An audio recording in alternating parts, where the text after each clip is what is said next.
ভিতরে জমিন না হেওয়া নেব না হেওয়া চিনি আমি কোরবানি নালাও চিনি বলেন কথা বলেন আমি তোর মধ্যে ডাক্তার ডাক্তার হ্যাঁ, তুমি তো হ্যাঁ। আমার চিনি কেন ঢুকে আনছো নাকি ডাক্তার তো না? আমি তোর মধ্যে ডাক্তার আচ্ছা ঠিক আছে ভালো কথা যাও ঠিক আছে লাল হইব তো লাল সারা মাল বেশি না লাল না হলে আমি নেবো না। লাল নাহলে তো নেওয়া লাগবো না ঠিক আছে। লাল নাচ নেওয়া লাগবো ঠিক না আছে ওকে 347 টাকা আইছে 347 7 কেজি 700 আপনি কত দাম হইছে 347 47 কেজি 10 কত 45 হ্যাঁ 40 মাফ করে দেন ওস্তাদ 40 দাও মাফ করে দেন 40 তাহলে মাফ করে দেন আচ্ছা 40 টাকা রাখো। আপনি যে কথা কইছেন লাল মিষ্টি কাটো কাটো কাটো মধু। কাটো কাটো কাটো 347 কাটো, 340 দিবেন কাটো কাটো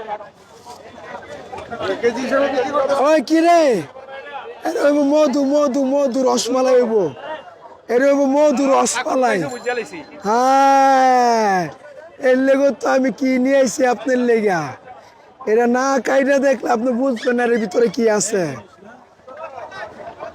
এই যে সেই হ্যাঁ ঠিক আছে সেই 40 হইছে তো সেই মাল সেই কত 300 কত হইছে 47 350 টাকা রাখো 3 টাকা বলছিস